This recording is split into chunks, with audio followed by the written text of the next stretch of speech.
Olá, pessoal. Sejam bem-vindos ao HCast, o nosso podcast que começa, para tentar desconstruir um pouquinho tudo que a gente aprendeu sobre a masculinidade. É um espaço que a gente vai usar para poder bater papo, escuta, trocar ideias, falar sobre a saúde do homem como uma forma global, inúmeros temas assim importantes, que a gente possa ter relevância para trazer aqui. Lembrar que o HCast ele começa com H minúsculo, que é exatamente para reforçar que nós homens temos sim fragilidades, temos sim necessidades, temos sim momentos de construção e evolução, tá bom? Eu sou o Dr. Diego Almeida. Eu sou o Gessé Oliveira, nós somos andrologistas, especialistas em saúde do homem, e é como o Diego falou, o HCast é um espaço de escuta e um espaço de transformação, e é o que a gente traz aqui quando levamos a mentalidade dos convidados até vocês. E aí, eu acho que para começar, é um tema que é extremamente importante, que a gente sabe que tem muito tabu envolvido, que é exatamente a saúde mental masculina.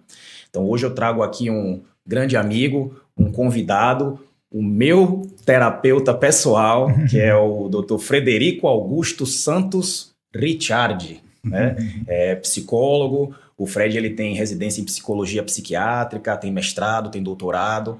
Então, acho que, primeiro, Fred, agradecer, obrigado por aceitar o convite, por participar aqui do projeto. Fala um pouquinho para o pessoal quem é você, conta quem é Frederico quando vai ter essa abordagem na saúde mental masculina. Pronto, boa tarde, obrigado pelo convite.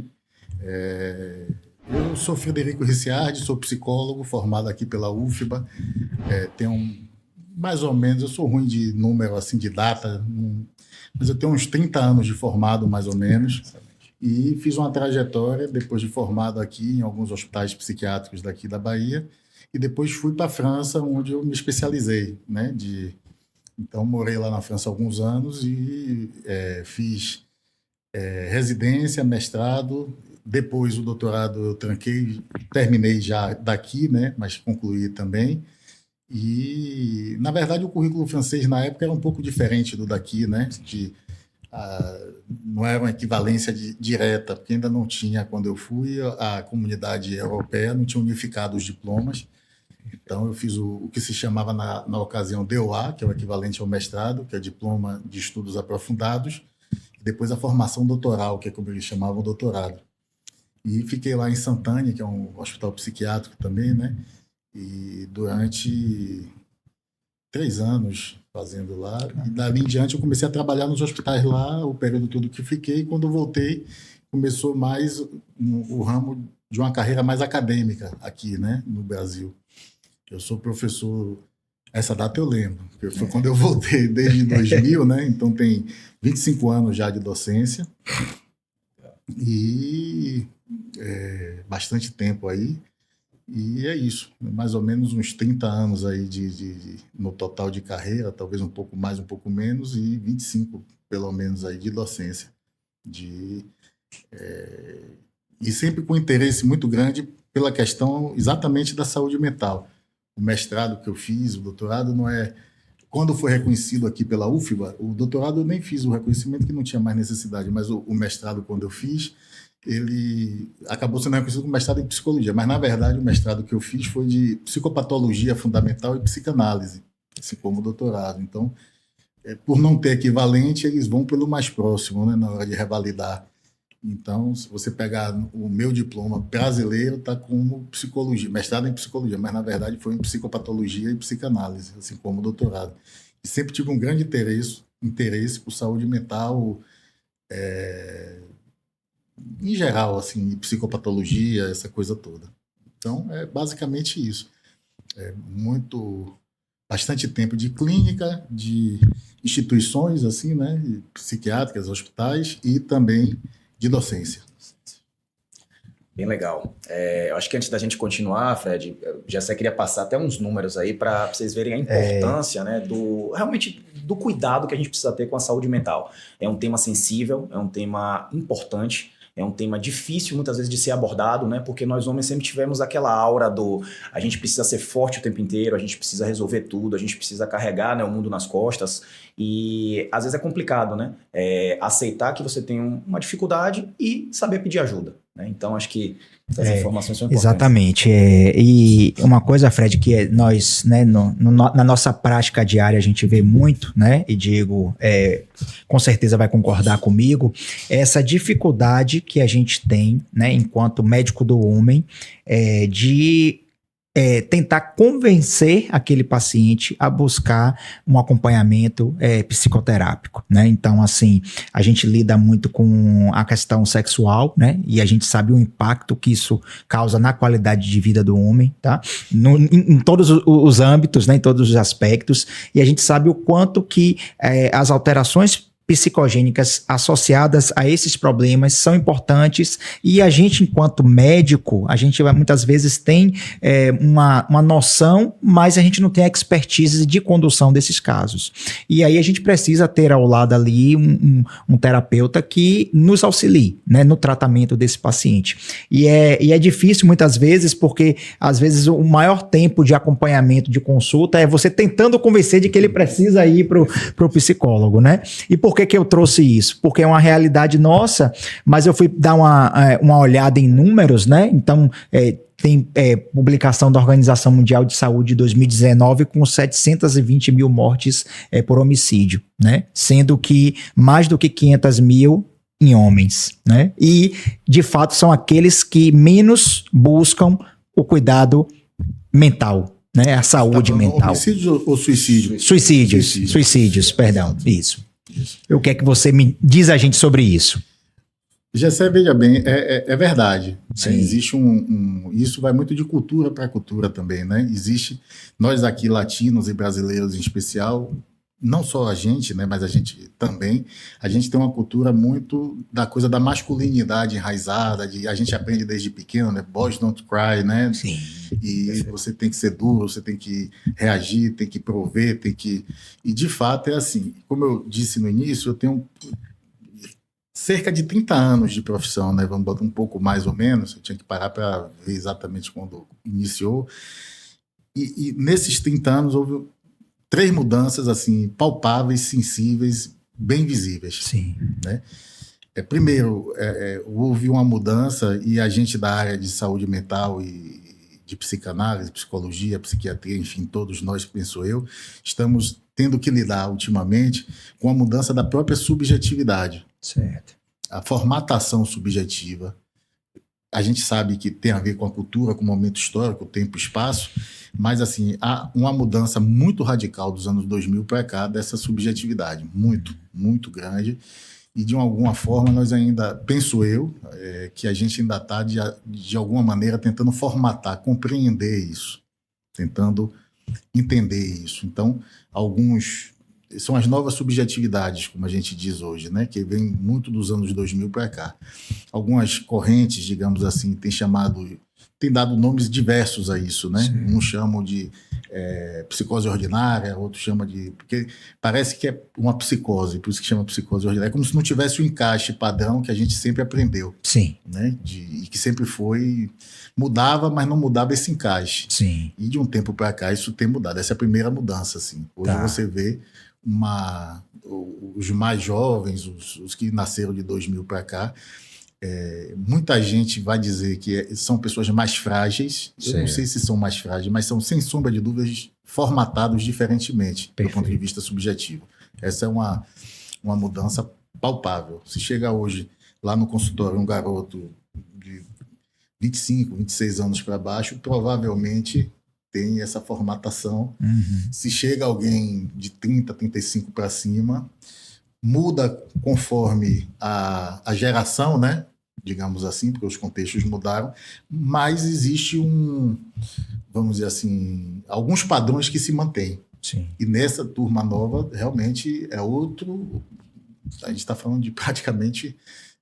por isso que chama novas subjetividades, né? É outro tipo de formatação. Essa é a primeira mudança. Certo.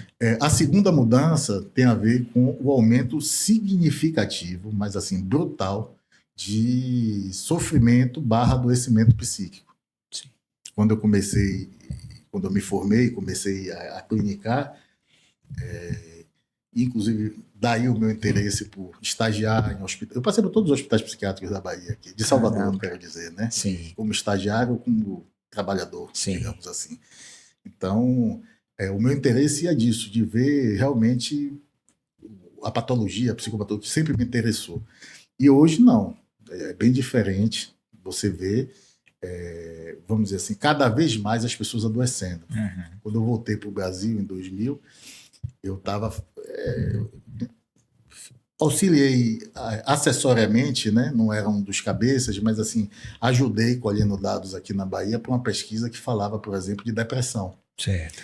E na época havia uma projeção da OMS, que você citou há pouco, de que até o ano de... Acho que eles diziam, eu cheguei em 2000, como lhe disse, até o ano de 2012, algo em torno de 70% da população poderia estar ter tido, está tendo, vir a ter, enfim, tem uma suscetibilidade às depressões, notadamente às depressões leve e moderada, né? Ok. E, meu amigo, sei lá, em 2005, 2006, esse número já tinha ultrapassado, foi muito rápido isso. Então, o segundo dado é esse. Eu, quando comecei, assim, por ter tido essa formação em hospitais, em psicopatologia, eu tinha até um número maior que meus colegas de pessoas com transtornos, e eram aqueles transtornos clássicos que eu atendo, por exemplo, depressões maiores, esquizofrenia, esses quadros, né, bipolaridade, etc. e tal.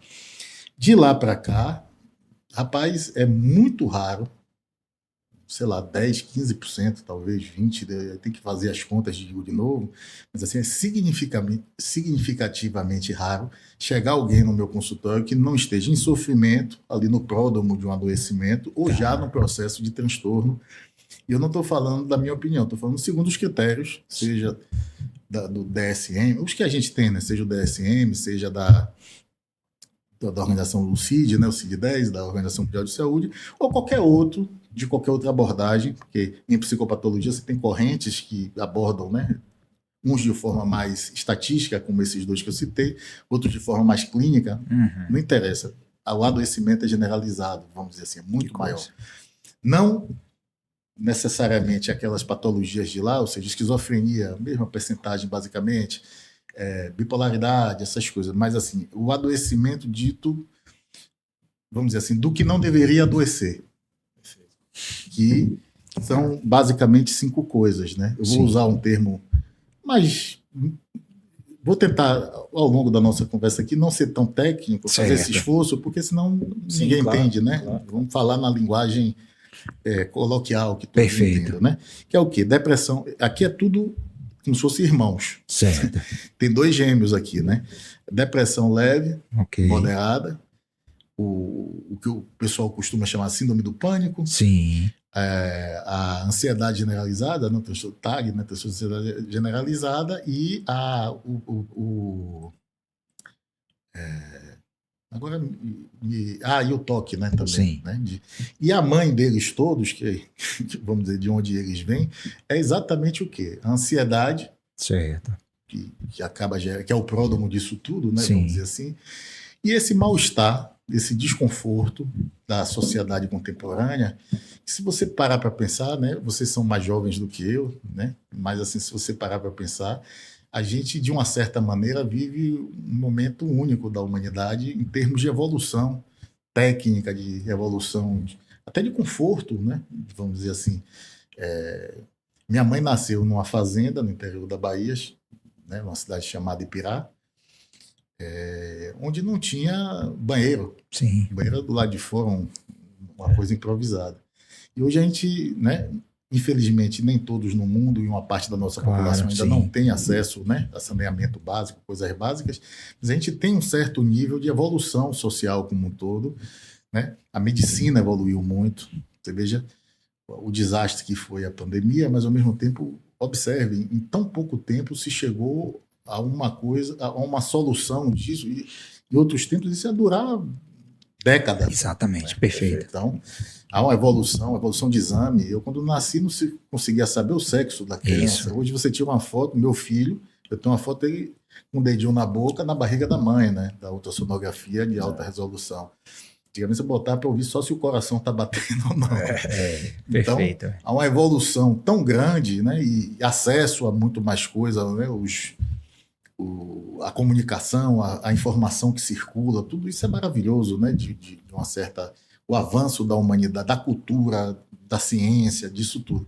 Mas, ao mesmo tempo, isso criou uma aceleração, criou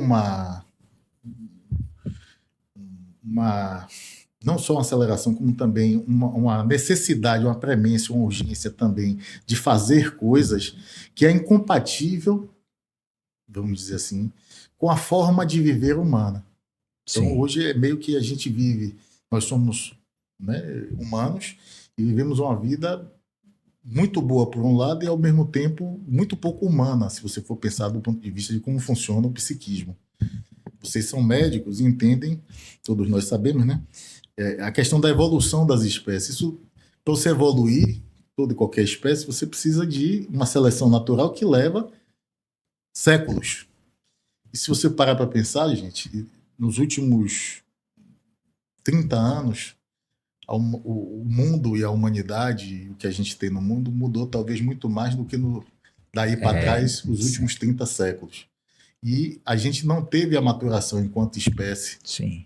tanto do ponto de vista de estrutura, sistema nervoso, etc., como do ponto de vista de funcionamento, para lidar com isso tudo.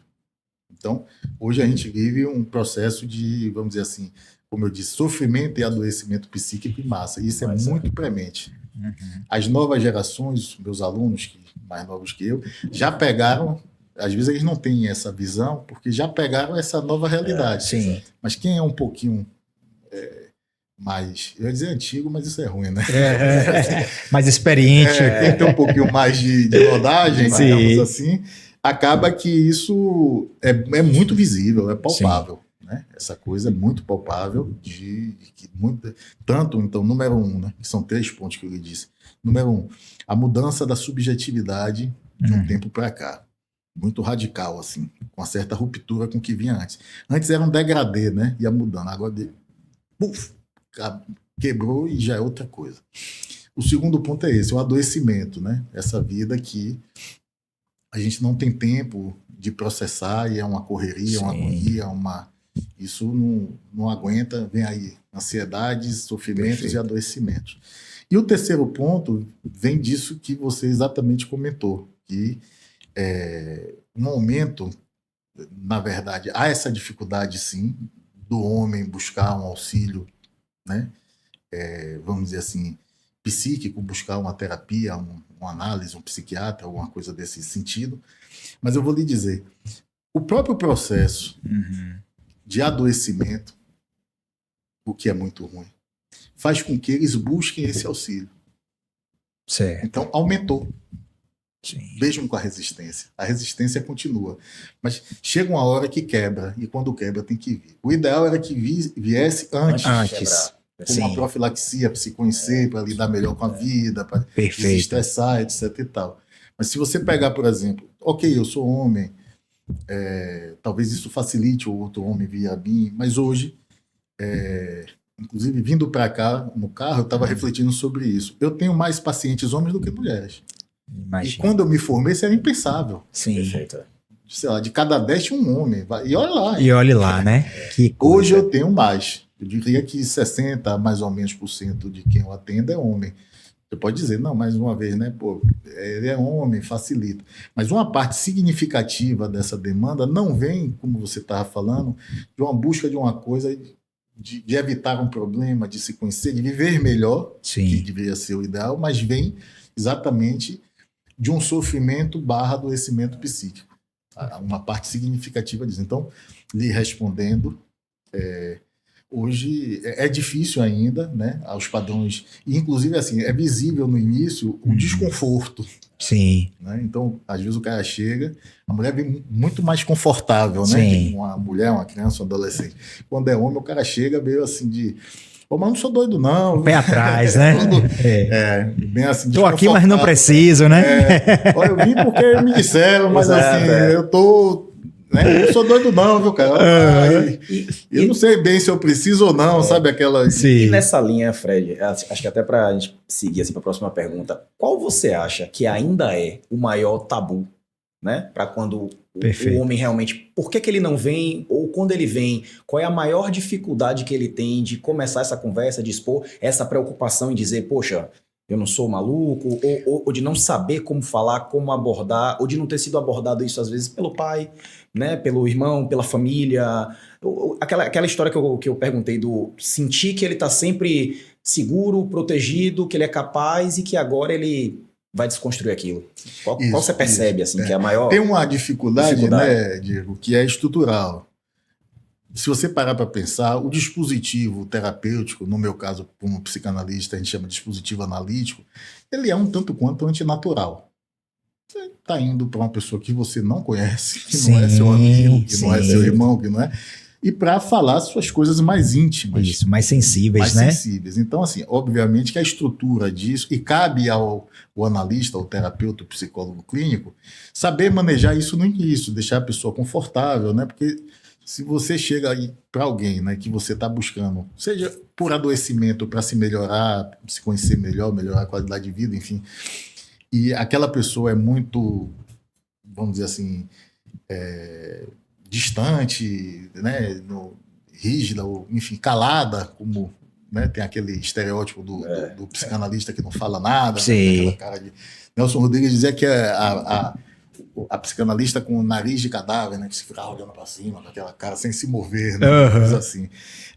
Isso realmente não tem acolhimento, não vai fluir, não é assim que funciona, né? Então, mas existe esse desconforto que sempre existiu e que sempre existirá para qualquer um, que é aquela coisa de entender a lógica. É muito comum a pessoa, mas isso aqui funciona como, né? Você pode me dar... Hoje pela manhã ainda não respondi, mas assim, alguém me mandou um WhatsApp dizendo que conseguiu meu número através de alguém que gostaria de saber como funciona. Sim.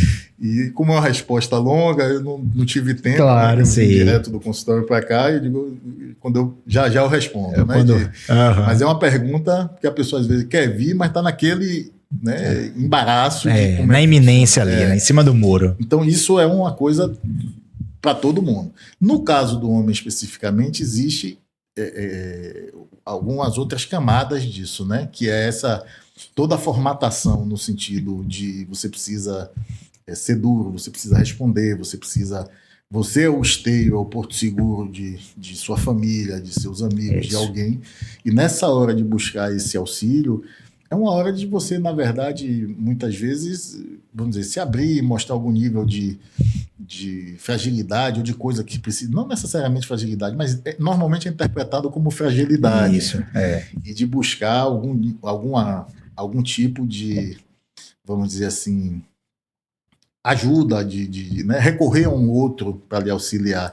Então isso tende a ser, no caso do homem, assim, um movimento difícil. E hoje em dia, como eu lhe disse, que tem muitos dos homens que procuram, por algum tipo de... Não todos, obviamente, mas uma parte significativa já é nesse perfil dos adoecimentos contemporâneos.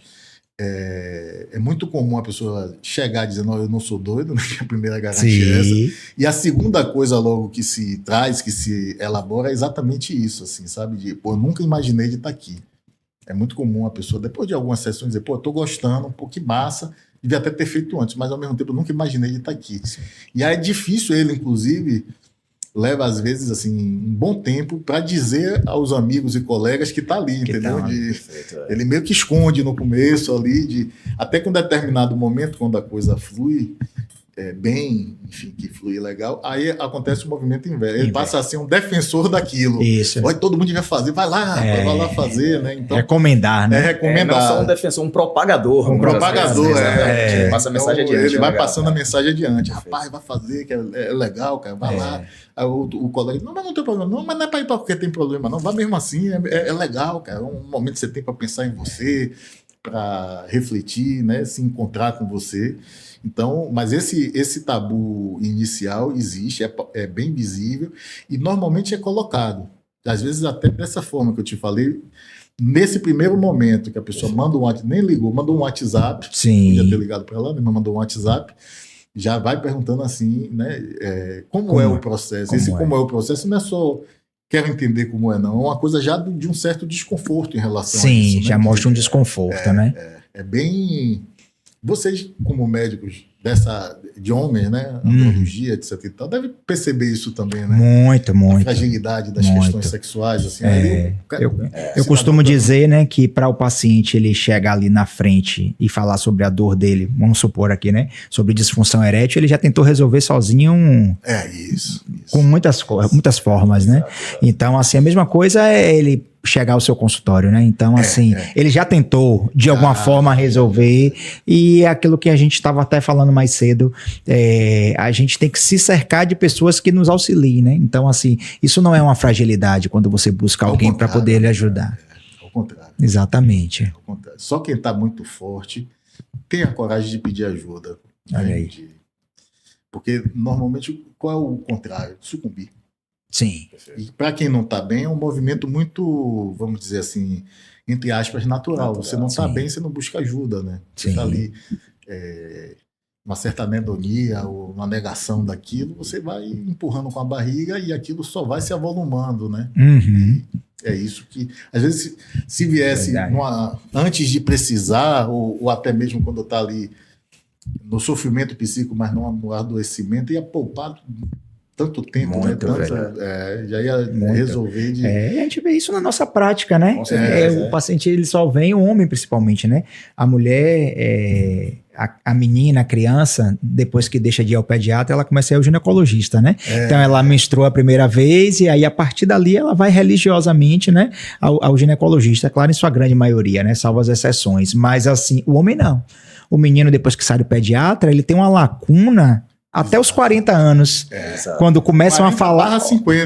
/50, que ainda fala assim, agora tá na hora de você ir porque é câncer de próstata, sabe? Então, assim, e é uma lacuna que a gente de fato perde, né? Esse cuidado, essa assistência, e é o que você falou, muito do que você conseguiria prevenir, você vai acabar remediando, né? Lá na frente. Isso vem mudando muito, porque assim, a medicina de hoje é completamente diferente da medicina que foi no passado, né? Antigamente, assim, a medicina era muito focada em tratar uma doença, tratar uma complicação. Hoje a gente está muito mais focado em fazer o quê? Em prevenir. Né? Isso. Em prevenir. Então, ou seja, a profilaxia, a prevenção, trabalhar com saúde é muito melhor, mais inteligente, mais custo efetivo do que tratar a doença. Exatamente. Não tem dúvida. Só que a gente foi criado, né, vamos dizer assim, com um pensamento, né, completamente diferente.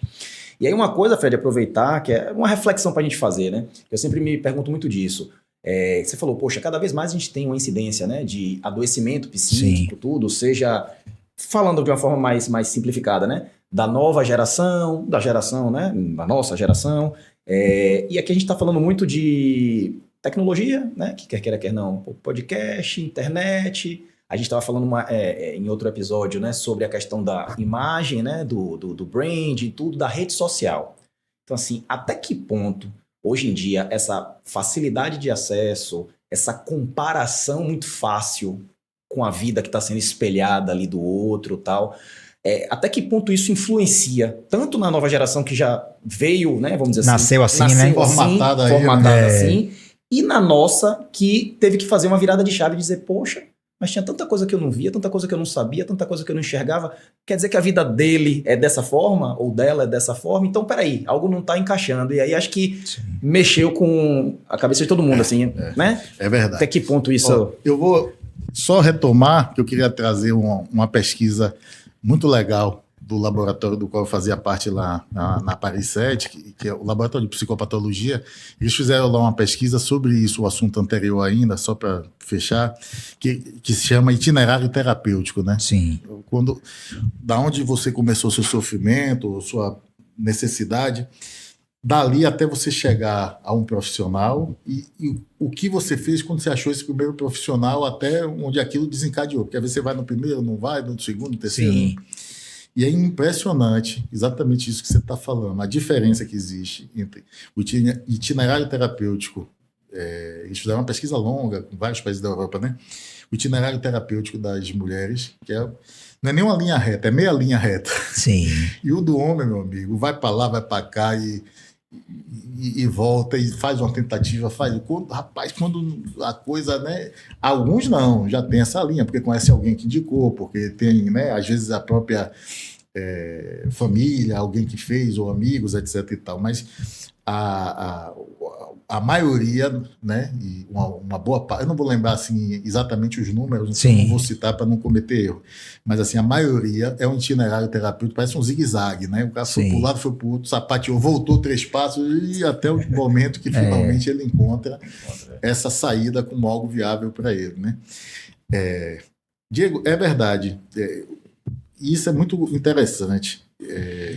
A tendência, acho que dos colegas em geral, né, da área psi, vamos dizer assim, de quem trabalha com saúde mental, tem sido muito no sentido de compreender essa coisa das redes sociais, da internet, das telas azuis, Sim. como algo danoso e ruim. E, de fato, o excesso disso ou a precocidade de acesso a isso também Perfeito. né? Crianças têm que brincar, crianças têm que interagir. O processo de formatação subjetiva, de formação subjetiva, ele é feito a partir do outro. Eu vou me lapidando pelo outro. Inicialmente o outro é do meu grupo familiar, né? Papai, mamãe, irmãozinhos, e coleguinhas e amiguinhos da escola, do prédio, da rua, etc. e tal. E eu vou aprendendo meus limites e a me colocar vamos dizer assim, na relação com o outro. E, nesse sentido, por exemplo, hoje a gente está vendo aí já muita coisa sendo pesquisada e verificada e vista em clínica em geral, desse ato, por exemplo, de 2 anos, que foi a pandemia, no convívio de crianças, nesse período tão necessário de interação, aquilo deixou consequências, digamos assim, né? Teve criança que entrou na pandemia, né, numa idade que era para começar a socialização, quando sai da pandemia vai ter muita dificuldade, né? Perfeito. 2 anos sem só papai e mamãe dedicar, vovô eventualmente, isso deixa um hiato. Por outro lado, então assim, óbvio, é quase um ponto, vamos dizer assim, pacífico no campo da saúde mental, de que isso é ruim para as crianças, os jovens em geral, e também para os adultos, né? Porque muitas vezes perde um tempo muito grande da vida, né? Hoje as pessoas não leem, Sim, porque estão ali, as pessoas também não interagem porque estão ali, as pessoas às vezes até nem vão ao cinema porque assistem no streaming, né? Isso. E a pessoa não vai ver a outra porque manda um zap. Não se liga mais, né? Não se liga mais, etc. E tal. Então tudo isso não é bom, obviamente, né? Nós somos seres sociais, né? Nós humanos. Por outro lado, a minha experiência, vamos dizer assim, de psicólogo clínico, revela também um detalhe nisso tudo, né? Não é só ruim. Por quê? Porque tem muita gente, sobretudo as pessoas que não estão muito bem enquadradas nos padrões que a sociedade solicita e impõe, que muitas vezes encontram nesse ambiente de tela cibernético algum pertencimento. Olha isso. Então é uma coisa que muita gente não pensa. Mas observe, se eu sou um puber, um adolescente do interior da Bahia, né? Uma cidade muito pequena. Certo. E eu gosto, por exemplo, que é uma coisa que muitos jovens, crianças e adolescentes gostam, eu gosto de mangá, eu gosto de anime. Sim. Às vezes naquele entorno meu, não há nem sequer uma pessoa que saiba o que daquilo, né? Que saiba o que é. Que saiba. E eu vou ficar no isolamento que vai me adoecer também, de uma certa maneira. Vai me gerar sofrimento e possivelmente adoecimento. E quando eu tenho esse recurso, eu me conecto com um menino de Salvador, com uma menina de Campinas, com outro de sei lá da onde. E isso eu crio a minha galera na impossibilidade de criá-la no ambiente que eu estou, porque não tem reverberação aquilo que eu gosto, né, digamos assim. Eu crio a minha galera naquele ambiente. Outro dia eu vi uma reportagem, não foi um podcast. Sim. Agora que eu estou lembrado. De um rapaz, um garoto, que ele era surfista de um lugar onde não havia mar. Eu não me lembro bem do lugar onde ele morava, mas ele morava num lugar recôndito, de montanha, de coisa que não tinha acesso ao mar. E através da internet, ele viu o mar, e se apaixonou por aquilo e queria e sabia tudo de surf sem nunca ter pisado o pé na água salgada. Mas aquilo deu um pertencimento a ele e logo que pôde, ele disse, rapaz, eu vou pro litoral, vou ver se eu dou certo com isso. E quando ele participava do podcast, ele participava porque já estava competindo lá. Eu acho que ele foi para Califórnia, se eu não me engano. E lá na Califórnia já estava começando a, digamos assim, deu bom para ele se adaptou bem ao esporte, digamos assim. Mas antes dele ter se adaptado, ele passou um período ali de maturação só observando aquilo, né? Só tendo contato com aquilo. Então, de fato, essa coisa das redes sociais tem sido responsável por sofrimento e adoecimento psíquico, é verdade, em crianças muito maciçamente, mas também em adultos.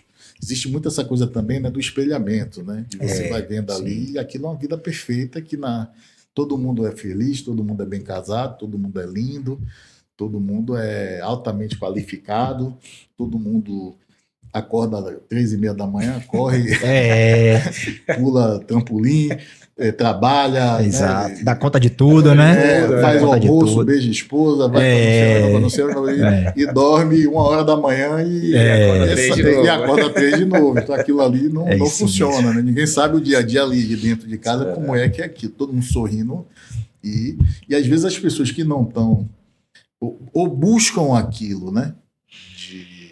Vamos dizer assim, como padrão de vida e não conseguem alcançar, né? Porque a vida não é assim. E isso gera o quê? Um fenômeno muito comum na saúde mental contemporânea, que é o quê? O alto índice de frustração.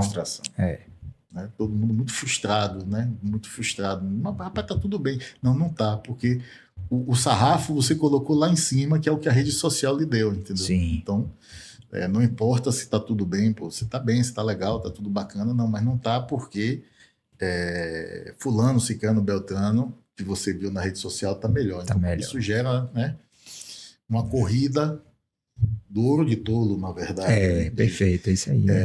Isso é ruim também, adoece também no sentido de não só de criar esses padrões, mas também quando de fato você não está bem,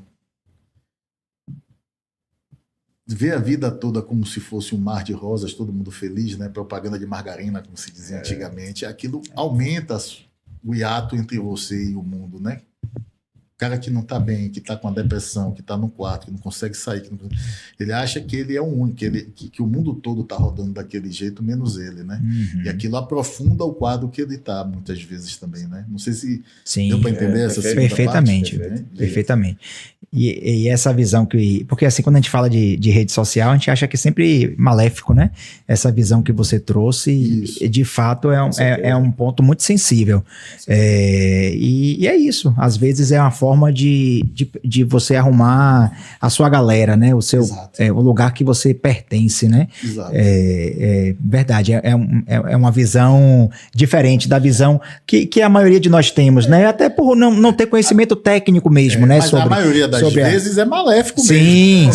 Sim. Algumas vezes não, é isso que eu estou dizendo. Como tudo na vida, né? Exato. Você tem o pró e o contra. Então, assim, obviamente a rede social é uma ferramenta muito boa. A gente fala e propaga muito isso, né? Do ponto de vista de tanto profissionalmente ou de um serviço, de algo que você faz, de uma experiência. Da boa informação, né? O problema é isso. A disseminação de informação é incrível. Então, assim, a gente consegue hoje realmente ter uma conversa, atender um paciente, vamos dizer assim, né? A gente falando aqui especificamente da andrologia, com uma necessidade e ele está na Indonésia e você está em Salvador. E você pode fazer um atendimento e ter um acesso e ter uma conversa que você não teria. Né? Então, tudo isso, a internet, a rede social, tudo propagou e facilitou. Então, não tem dúvida.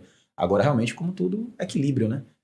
Saber chegar de que forma você use da forma mais saudável e para todo mundo. Né? E esses dados, quando você traz, né, do número maior de adoecimento mesmo mental, isso a gente vê na prática, né? Porque faz parte da anamnese, você vai lá, tem pressão alta, diabetes, usa medicamento para alguma coisa, aí quando você vê... Uma enxurrada. Exato. Aí, diversas vezes você, caramba, velho, né? O cara tá jovem, né? Tá... Mas você não entende o processo que levou ele até chegar ali. E ele chegou ali, ainda bem que ele chegou ali. para poder ser medicado, né? Imagine, você entende? Sim, Então, sim. assim, não é porque é ruim porque ele tá usando medicamento, não, ele tá usando medicamento porque ele buscou, mas assim, o número de homens que a gente tem contato e que estão, de fato, né, sendo tratados é muito grande, né? E a gente não via isso, eu não digo, sei lá, 10 anos atrás, menos até. Então, talvez tenha um adoecimento, talvez seja até o mesmo nível de adoecimento, mas talvez hoje haja uma busca maior também pelo tratamento, pelo cuidado.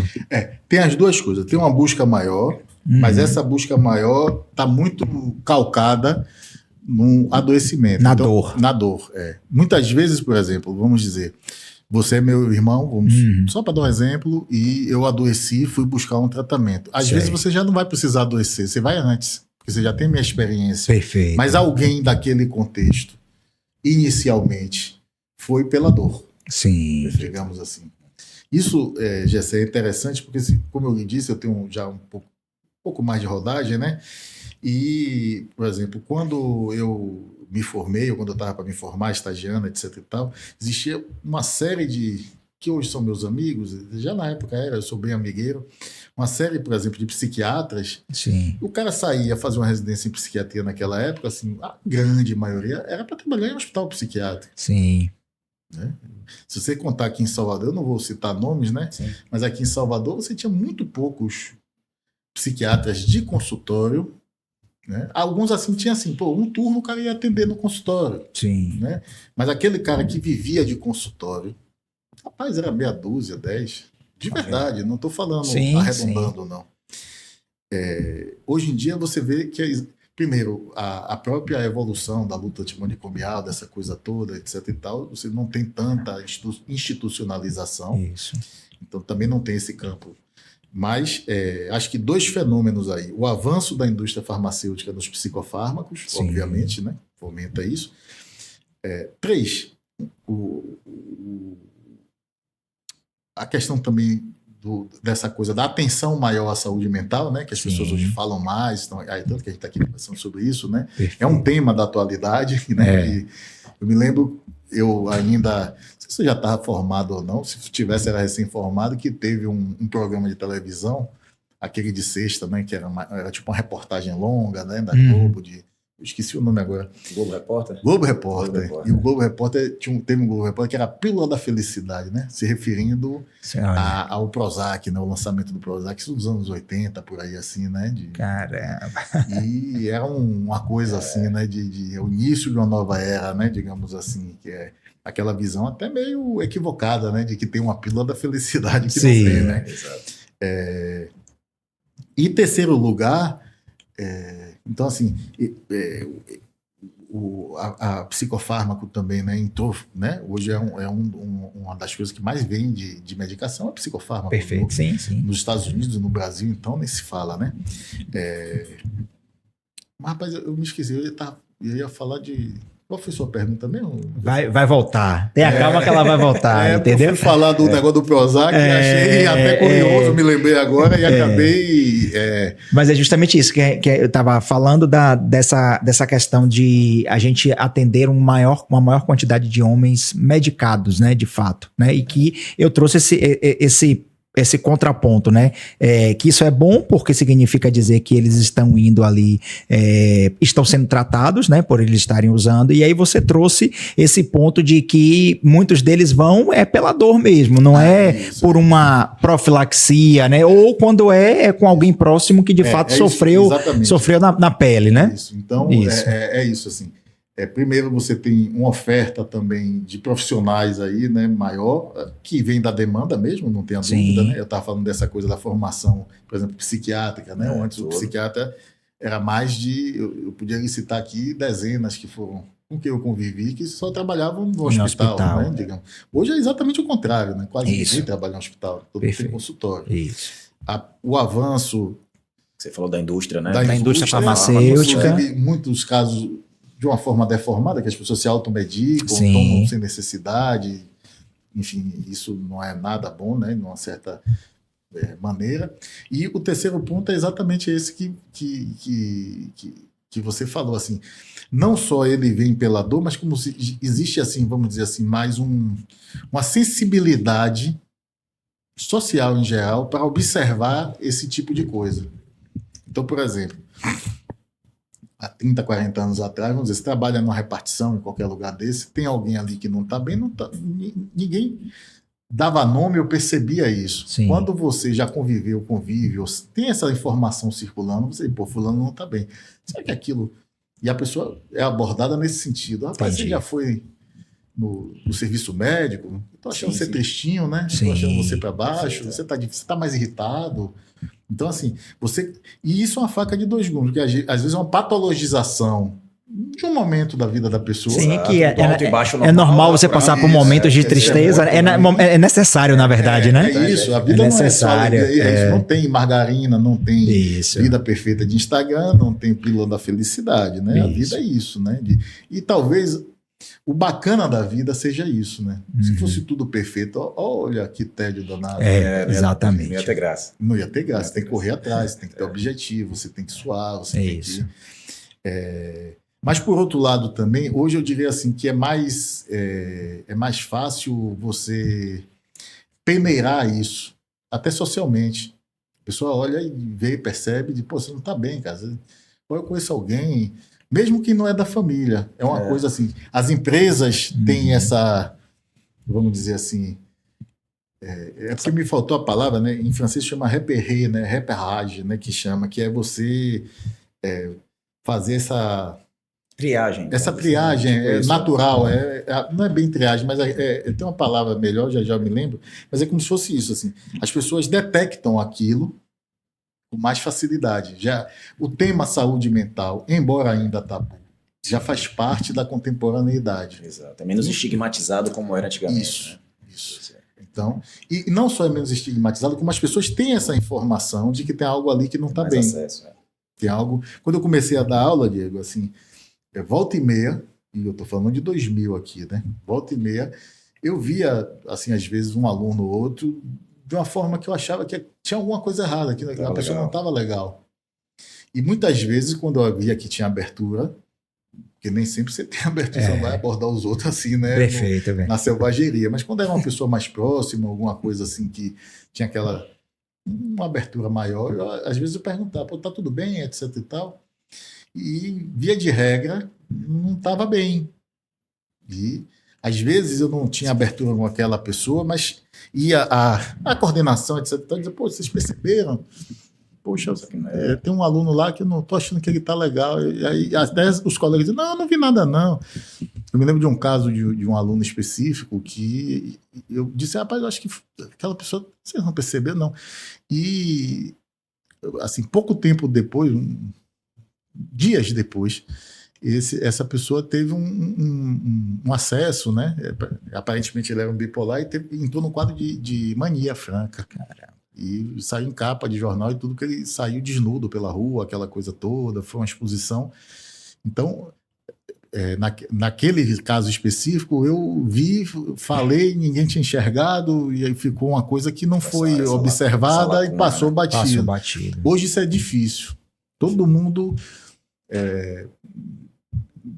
Tem uma lanterna ligada para isso, já né? Já está no radar das pessoas. Está no radar, isso. Das empresas, de todo mundo, já está no radar das coisas, né? Uhum. É curioso, Diego, assim, que antigamente você chegava e dizia assim, não... eu sou psicólogo, né? Tá ali conversando, e a pessoa já ficava meio assim, vai me analisar não, olha lá. Você ficava meio cabreiro. Hoje em dia o cara chega, rapaz, deixa eu lhe dizer, eu tenho aqui uma pessoa, você chega aqui no canto, né? Você está num ambiente social, a pessoa já lhe chama para tirar uma dúvida, para fazer uma pergunta, rapaz, eu tenho um... E às vezes a pessoa diz assim, né? A coisa do masculino, né? Às vezes você está num evento, algum negócio, a pessoa diz assim, rapaz, deixa eu tirar uma dúvida aqui. Eu tô com um primo meu. Ele. Eu tô com um primo meu, rapaz, tá passando meu por uma primo situação. Me contou, eu tô com um vizinho, né, que tá passando uma situação. Sim, o que é que seu vizinho tem? E aí você faz aquela coisa educacional, de encaminhamento. Diz, procura uma ajuda, etc e tal. Mas hoje existe essa diferença, né? Tá todo mundo mais atento. É muito comum. E, Fredão, eu queria aproveitar, assim, pegar esse gancho, né? Eu acho que somos dois médicos conversando com, né, um psicólogo com formação psiquiátrica, mas a intenção do nosso público é ser um público o mais geral possível, né? Isso. É o homem em geral leigo. Do ponto de vista, assim, de forma bem simples, de fácil acesso, quais seriam os principais sinais, sintomas, algum comportamento, assim, que você vê lá no consultório, em geral, que possa chamar, assim, a atenção, assim, para as pessoas, para os homens, né, poderem ouvir e falar assim, poxa, eu tô tendo isso, eu tô sentindo isso. Um exemplo, poxa, eu vejo muito no meu consultório o paciente chegar com uma tristeza um pouco maior, ou mais apático, ou mais irritado, como você falou. Quais são as coisas mais comuns, assim? Eu sei que é difícil, né, mas quais os sintomas, os sinais mais comuns que o pessoal tem um alerta, chama a atenção, fala, olha, isso aqui tá acontecendo comigo com mais frequência, pode ser Boa que seja pergunta, algo, né? Eu não tenho formação psiquiátrica, eu tenho formação em psicopatologia, né? Sim, perfeito, Digamos assim. perfeito. Rapaz, isso varia muito de patologia para patologia, né? Vamos dizer assim, de adoecimento ou de sofrimento para sofrimento. Então, tecnicamente falando, por exemplo, não é disso que eu vou falar, tá? Mas eu só vou dar como exemplo de contraponto. Por exemplo, se você... O pródromo, o início de uma esquizofrenia é totalmente diferente de outras patologias, vamos dizer assim, né? Sim. O que hoje aumentou, e eu vou responder nessa perspectiva, a questão do adoecimento e do sofrimento na contemporaneidade, como eu lhe disse, foram essas coisas que são sofrimento e adoecimento de pessoas que, vamos dizer assim, supostamente não deveriam adoecer, poderiam até sofrer, mas não deveriam adoecer tanto. Estruturalmente não deveria adoecer tanto, né? Só para você entender, a gente da psicanálise, por exemplo, entende que classicamente você forma 3 tipos, vamos dizer assim, de subjetividade. Uma que você, vamos dizer assim, tem mais, foi criado em você, vamos chamar assim, mais habilidades de viver o dia a dia, e isso tem um bom e um ruim, né? Que isso que a gente chama do sujeito neurótico, né? Teoricamente ou tecnicamente, aquele sujeito dito neurótico, que não é uma doença, é um modo de ser, né? Embora use porque usar o mesmo nome gera... Então, quer dizer que o cara é neurótico, então ele é doente. Não, não é. Aí é como se fosse um tipo de personalidade, para traduzir, né? Um psicotipo, vamos dizer assim, para traduzir. Essa pessoa... Em princípio, ela foi forjada, vamos dizer assim, tendo algumas perdas, mas tendo alguns ganhos. E o ganho principal é você estar mais apto a viver a dureza da vida. Você aguenta um pouquinho mais do peso da vida, né? Já o outro subgrupo, que é o subgrupo, vamos dizer, das psicoses, né, foi formatado de outra forma, e toda vez que a vida endurece um pouquinho com você, você escorrega. Você tem uma tendência maior, vamos dizer assim, a manifestar o adoecimento, a surtar, etc e tal, né? A gente chama isso, é um nome engraçado, né? A gente chama isso, quando a vida lhe aperta, né? A gente chama assim, o chamamento ao nome do pai, lacanianamente falando. O chamamento ao nome do pai. Então, quando tem isso na neurose, o cara tem onde se sustentar. Ele claudica, mas não cai. Sim. Que são... O neurótico seriam os sujeitos normais, vamos dizer assim, né? Sim. E as psicoses já se apertar, vai claudicar e vai cair, vamos dizer assim. Sim. Então, nesse caso, que é o que aumentou mesmo, é quem não devia adoecer que está adoecendo. Não deveria, entre aspas, né? Sim. Foi formatado para não adoecer tanto, não balançar, mas não cair. Que é esse que eu falei no início, né? Depressão leve, moderada, toque, o chamado pânico, essas coisas, ansiedade. Os primeiros indícios disso são as ansiedades, né, vamos dizer assim, e um desconforto, que é isso que a gente chama de sofrimento subjetivo, né? Um desconforto subjetivo. A pessoa não está bem em si. A pessoa, você vê que é preciso também, sua pergunta foi muito boa, a gente dissociar isso de tristeza. A gente sempre acha que a tristeza é o afeto do adoecimento. Não é. O afeto básico dos adoecimentos é ansiedade / angústia. Então, isso é muito importante, porque às vezes você vê um sujeito, por exemplo, com depressão, que ele não está triste. Mas ele está angustiado. Ele está ansioso. Então, o que é que você, E ele não sabe explicar o que Não, está causando, vamos dizer assim, aí né? vem o quê? A irritabilidade. A irritabilidade. Então, o que é que você vai ver nessa fase preliminar, né, na antessala do desse tipo de adoecimento que eu estou falando, né, do normal, vamos dizer assim, entre aspas. Sim. Você vai ver o quê? Ansiedade. Você vai ver uma agonia, um desconforto, que tem a ver com ansiedade, mas não é só da ansiedade.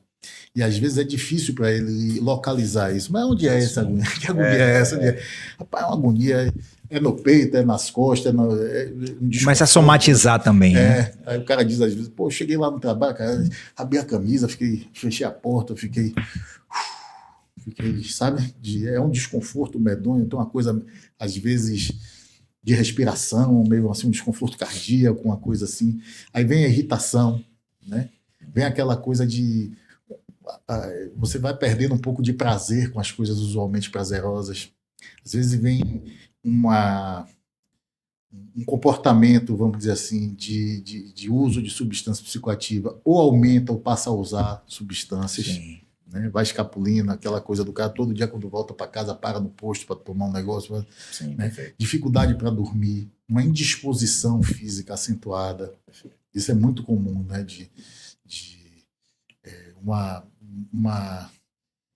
E aquele desconforto, entendeu? Às vezes, poxa, tá tudo bem, sei lá, eu fui pra praia com minha família, né? Tá tudo bem, etc e tal.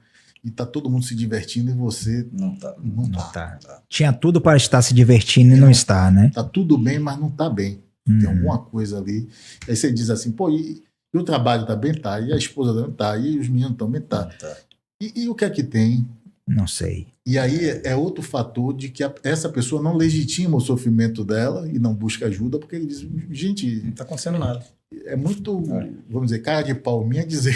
Que eu estou passando por uma dificuldade, uma necessidade, né? E é comum que isso ocorra, inclusive, no momento da vida que, de certa forma, aquela pessoa galgou algo que ele quis. Esse é outro paradoxo do adoecimento psíquico. Né? O adoecimento psíquico é cheio de paradoxo em relação ao senso comum, né? Todo mundo imagina que é de uma... Como isso? Não, a tristeza é o pródromo dos adoecimentos. Não, é a ansiedade. Não procura tristeza, não, porque a tristeza teve um dia ruim, um dia bom, não é esse o afeto. É ansiedade e angústia.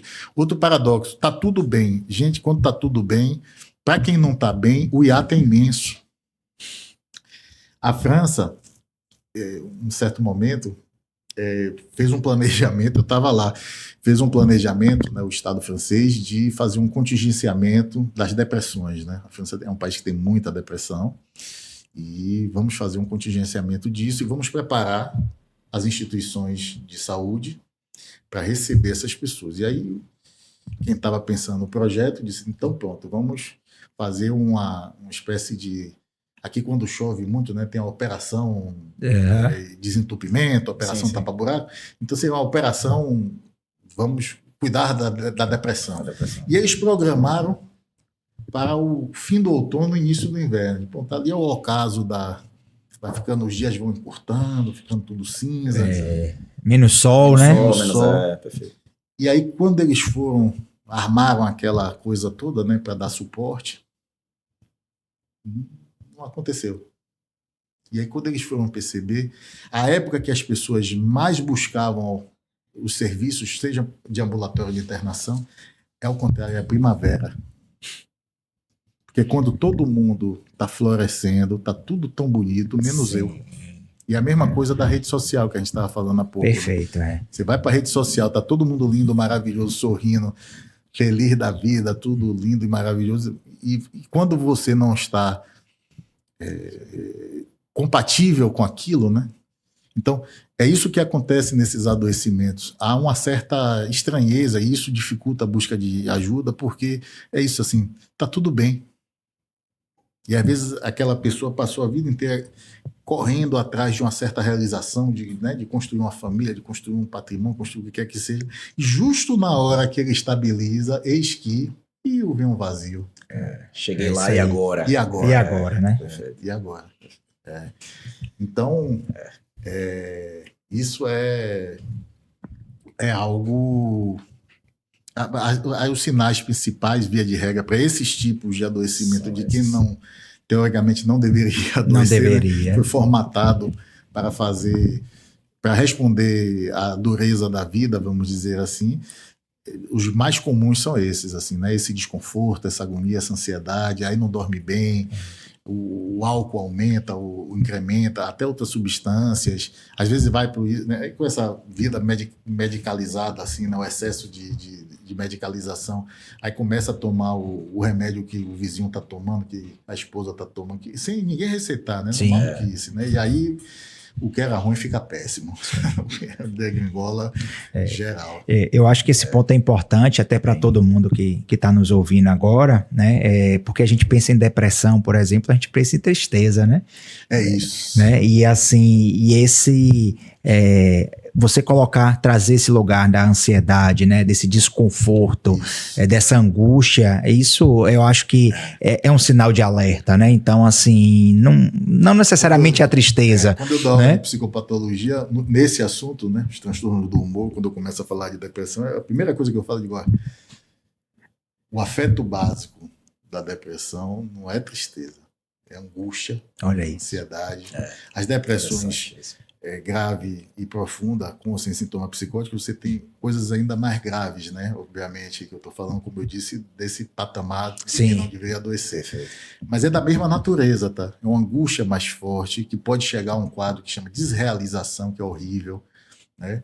Aquela coisa da pessoa não sair da cama, que já é outro patamar, na verdade é outra patologia, vamos dizer assim.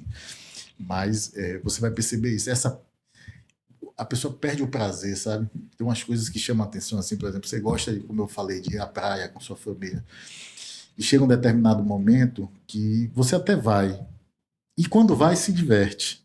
Mas antes de ir, você pondera 1000 vezes, cara. Você só vê, vou pegar um engarrafamento, esses meninos dentro do carro fazendo barulho, vai sujar o carro todo, e tem flanelinha, e tem não sei o quê. Sim. E aí você, vamos dizer assim, você vê muito mais a dificuldade. Você continua fazendo as coisas, mas com um custo maior. E sempre ponderando. Aí você vai, você se diverte, você acha massa. Mas até lá você sofre muito, né? Horrores. Vai chegando sexta e você já vai, eu queria mesmo ficar em casa. Isso se confunde muito, gente, com cansaço. Olha. Com fadiga. O cara diz, tô cansado. Aí vem fim de semana, vem feriado, vem férias, e o cansaço em cima, A gente se debate muito isso no consultório, que a gente trabalha com terapia de reposição de testosterona, por exemplo. Então você tem um quadro muito, muito misto, né? Então é o paciente que tem cansaço, fadiga, dinamia. Aí você vai pesquisar tudo, você vai dosar a testosterona dele, fazer todo o quadro, e muitas vezes você não acha nenhuma justificativa. Exatamente. A justificativa está aí, Exatamente. está clara, Exatamente. Só não está sendo, né, às vezes, direcionada. Né? É exatamente isso. Perfeito. Essa coisa da fadiga, você vai limpar essa mesa, vamos dizer, arrumar essa mesa todo dia, você gasta X de energia. A partir de um certo momento, lhe dá aquela sensação subjetiva que é X mais Y. Né? Você consegue ainda fazer. Sim. Você não está paralisado. Mas o peso é maior. É duras penas. Aquela coisa de você acorda para ir para o trabalho, parece que você está levando um bonde nas costas, né? E dá meio-dia, né? Eu sou muito brincalhão, comunicativo, né? Então, hoje, quando eu cheguei aqui, tinham 2 moças na recepção, e teve uma delas que estava assim, né? Disse, tá cansado? Eu soube que seu plantão vai até meia-noite. Aí a outra, você acabou de dar risada, não é meia-noite não, até 9. Aí eu disse, não, dela agora dobrou, vai até meia-noite. Eu, moço, não faço isso não, que daqui ainda vou no mercado, não sei o quê, não sei o quê. Ou seja, né? Mas você veja ali... O peso que der as coisas, né? É isso. Mas ela se animou, ela riu rapidamente. É outro, né? É outra coisa. Exato. Porque essa pessoa que está já nesse sofrimento, já aquele riso também opaco, né? Já aquela coisa de... E você percebe, já não é mais o mesmo trato, né? A leveza não é a mesma, né? Já é... E quando você traz esse ponto, assim, Fred, uma coisa que é interessante é isso, né? Por isso é tão importante a gente ter um acompanhamento psicológico ali, né? Porque muitas vezes, muitos desses homens, às vezes, você falou aí de trabalho, a gente pode puxar para esse lado, está no trabalho ali que adoece ele, né? Também. Mas ele está acomodado com aquilo. É o que você falou, o cara levanta reclamando e chega domingo à noite é um sofrimento, entende? Porque segunda-feira tem que voltar para lá para trabalhar novamente. E aí, com o auxílio, né? E aí, por isso que o homem tem que ter o H minúsculo e dar um passo para trás e dizer que não é para trás, é para frente, né? E eu preciso de ajuda. Você começa a entender que existem outras possibilidades além daquela ali que você tá vivendo, né? Isso. E às vezes você faz uma mudança de rota que lhe tira desse lugar de desconforto também. Isso. Você tem que se reinventar, fazer novas coisas, fazer... enfim, descobrir aprender novas coisas. Né? A gente estava, por exemplo, conversando sobre um caso, né, aqui em outro episódio do podcast, de que ele era bancário, mas na época ele saiu por um burnout.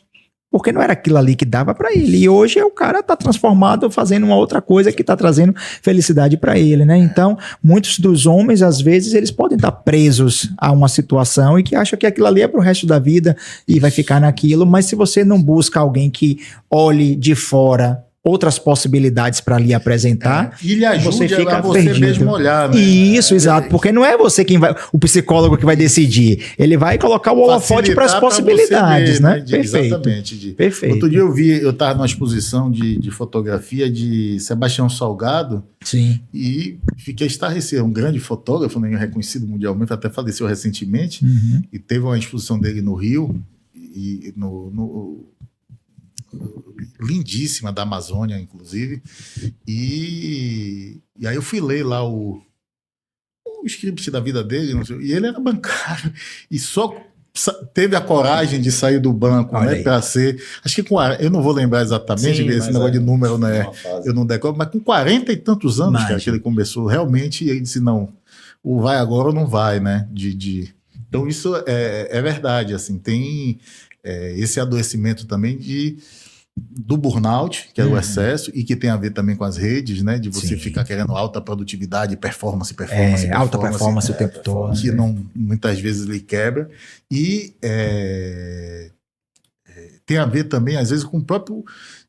não identificação com aquilo que você está fazendo, né? Você está fazendo uma coisa com a qual você não se identifica, né? Aquilo não é vamos dizer, você está exercendo um trabalho que você não quer fazer, não gosta de fazer, que você acabou, sei lá, a vida às vezes lhe empurrou para aquilo, né, que você precisa refazer, né? A vida é essa, é a sua, o tempo passa, daqui a pouco você pisca o olho e já foi, né? E para o homem, isso é comum, essa coisa do trabalho que pode adoecer, é comum para homens e mulheres, tá?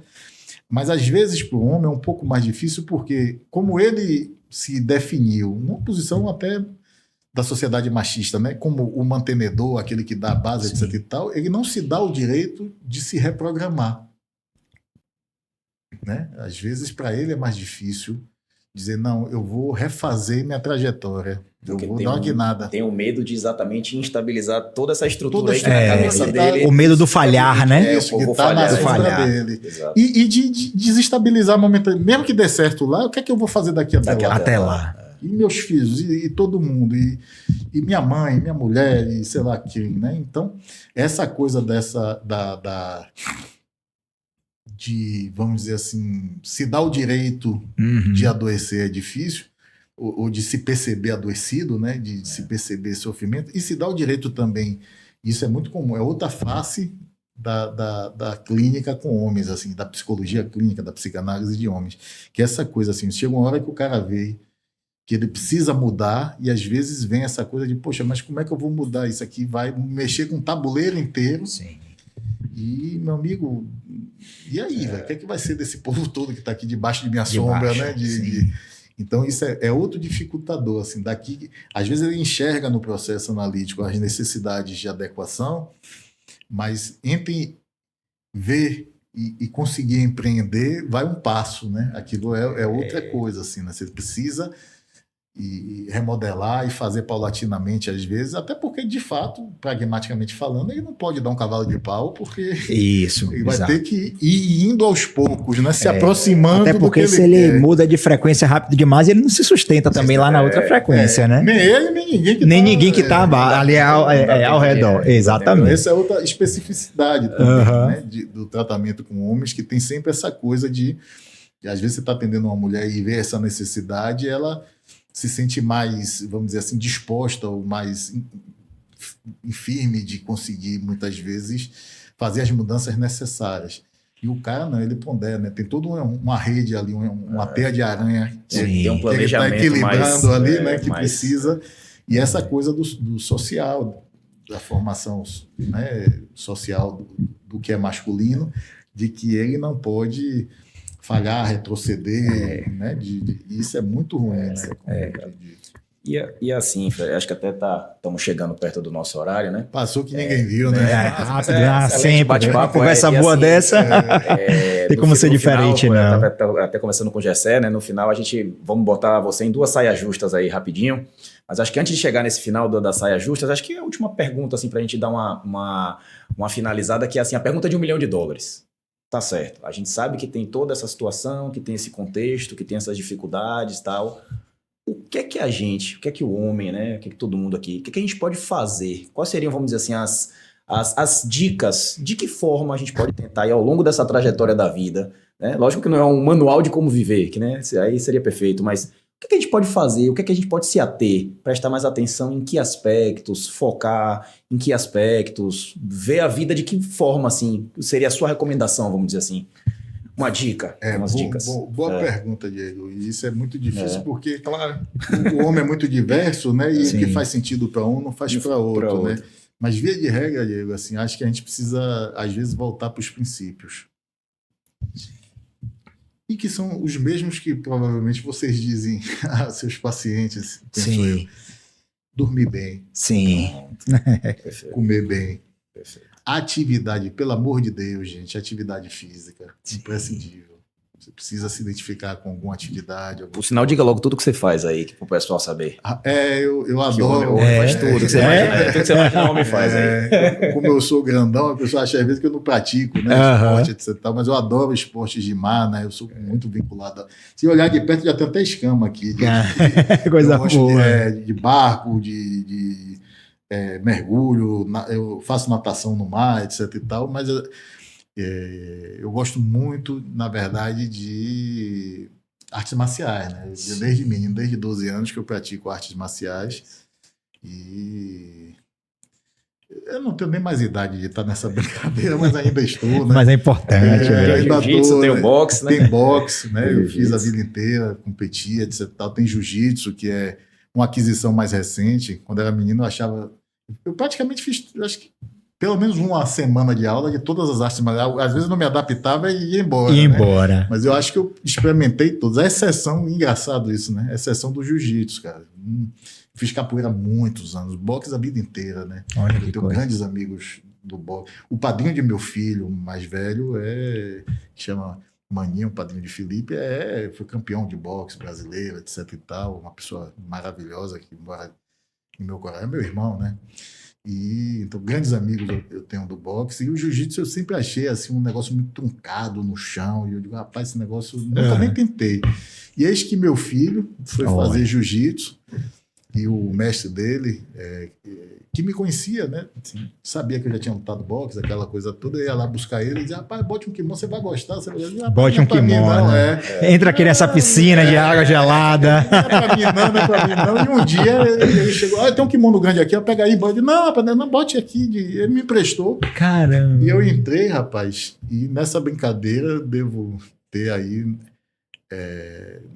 tinha uns 9, 10 anos, e foi uma coisa maravilhosa. Tem sido uma coisa maravilhosa para mim. É muito legal isso aí, tá bem? Outra dica assim de saúde mental, assim, né? Que é isso, assim, de você se desafiar também, né? É como se eu já tendo uma trajetória em outros esportes, assim, já sendo, vamos chamar assim, faixa preta de um bocado de coisa, Sim. né? Academicamente, sei lá, em estudos, né? Essa coisa toda, no boxe, né? Náutica, essa coisa toda, e eu me vejo lá, sei lá, com 45 anos, mais ou menos, 46, faixa branca em alguma coisa. Isso é maravilhoso, né? De Se você desafiar. se desafiar e estar ali, uma meninada retada, eu já coroa, né? Cheio de todo quebrado, cheio de coisas ortopédicas, né? Sim. De arte, porque eu gosto de moto, já tomei tombo, gosto de cavalo, já tomei tombo, então estou cheio de cirurgia ortopédica. E me jogando. Vou fazer um em breve de novo aqui, que eu me machuquei. E é muito legal, é muito bacana. Que é outra coisa também, né? De você fazer coisas novas, inventar, aprender coisas, né? Quando você estabiliza pô, já fiz tudo, aí deu ruim, né? Deu ruim. Aí vai esperar. E não, Freud dizia, né? A inércia é a morte, né? A gente foi feito para fazer. a gente tem coisas. capacidade para isso, né? Para estar. Então, aqui na casa de Ferreira Espeto de Pau, não. Essa é a minha rotina. Eu acordo todos os Maravilha, dias, é. 5h10, vou para o jiu-jitsu, né? Meu mestre Zé Maria, como eu tenho também atividades no Rio de Janeiro, lá tem o mestre Manimal, aqui o mestre Zé Maria, que é meu grande mestre e amigo.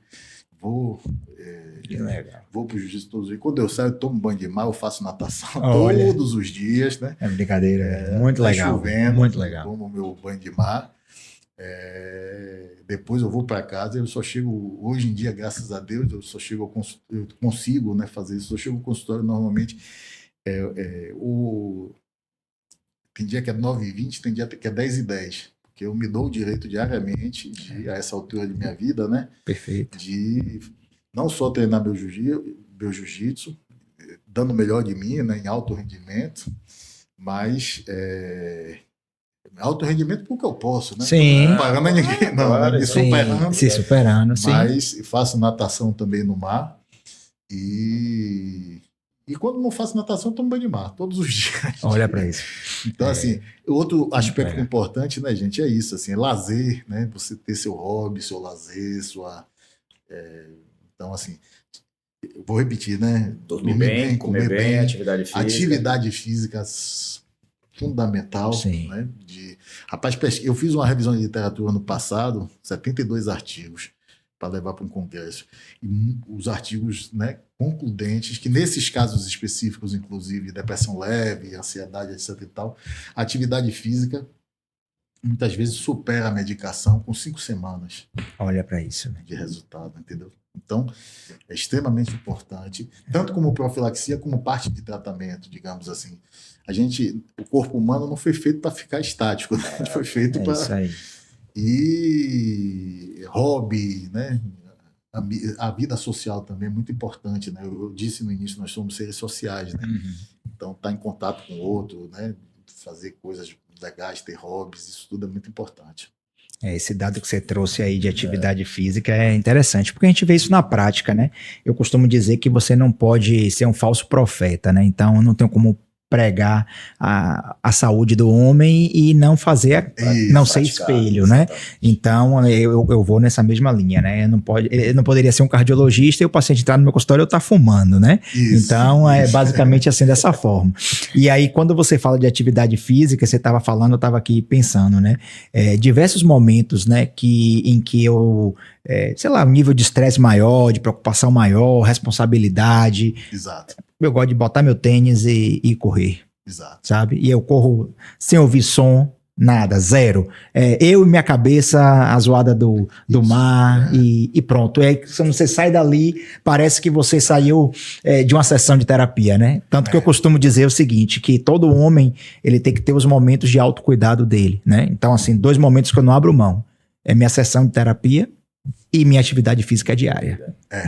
Ponto. Isso é autocuidado. Exatamente. Isso é autocuidado. Exatamente. Eu fiz uma lesão bem ruinzinha aqui no punho direito, e aí eu fui lá no médico e ele me disse, chegou o resultado, né, da ressonância, disse, ih, rapaz, aqui não estava legal, né? E o laudo era mais de baixo. Já maltratou esse punho, hein?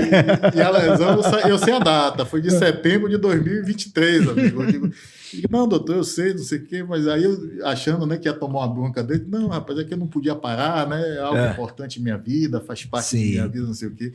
Ele parou e disse, rapaz, eu sei, eu entendo você. ele fez mestrado em lesão de punho em gente que pratica jiu-jitsu, né? Olha. Então, meus amigos médicos me indicavam o cara certo, né? E aí ele me disse isso. Ele disse, rapaz, eu estou para fazer meus exames cardiológicos, mas está faltando 2 jogos para a final do campeonato de futebol que eu jogo. Eu só vou fazer depois, que vai que dá uma zebra, eu não quero parar. Eu digo, pronto, doutor, você é meu médico. Agora Pronto, é isso aí. você entendeu. Entendi. Vamos programar a cirurgia, mas espera aí. Espera aí um pouquinho. Deixa eu concluir. rapidinho. Maravilha, velho. Perfeito. Maravilha. Acho que a mensagem é essa aí mesmo. É isso aí. Pô, acho que depois de tudo que a gente falou, conversou, né? Antes da gente continuar assim, os agradecimentos, finalizar o podcast, que mensagem precisa, concisa e clara? Que mensagem você deixa aqui agora no final do HCast para o nosso público, né? Para os homens que estão aqui assistindo a gente e que fique assim no alerta deles sobre saúde mental? Isso. Enquanto saúde mental, eu diria autocuidado. Autocuidado. Saúde mental. Enquanto psicanalista, eu diria, rapaz, identifique seu desejo e pague o preço de correr atrás dele. Porque a vida é essa e não deixe o tempo passar, senão ele lhe engole. Perfeito. Excelente. Então fica essa mensagem aí, pessoal. Só prestar atenção. Depois desse bate-papo engrandecedor aí dessa 1 hora, eu queria, Fred, agradecer pela sua presença, pela disponibilidade para participar junto com a gente aqui do nosso convite. Com certeza os nossos ouvintes aí, né? Quem está prestando atenção no nosso podcast está super feliz. E para vocês, agradecer também a presença. Participem, curtam, acompanhem a gente, né, nos nossos canais, no YouTube, no Spotify. Compartilhem quem pode precisar desse conteúdo, quem pode se interessar. Lembra que o HCast, né, o nosso podcast com H minúsculo, é exatamente para você, homem, que está se reconstruindo, que está se reestruturando, que precisa de novos conceitos. Então, passe essa mensagem adiante.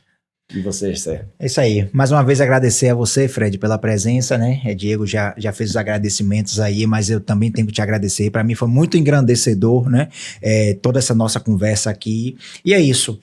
Nos acompanhe por aqui, o HCast, o podcast do Homem com H minúsculo vai trazer aí inúmeras pessoas que, de fato, vão nos acrescentar e acrescentar muito a vocês. Então, nos vemos aí no próximo episódio.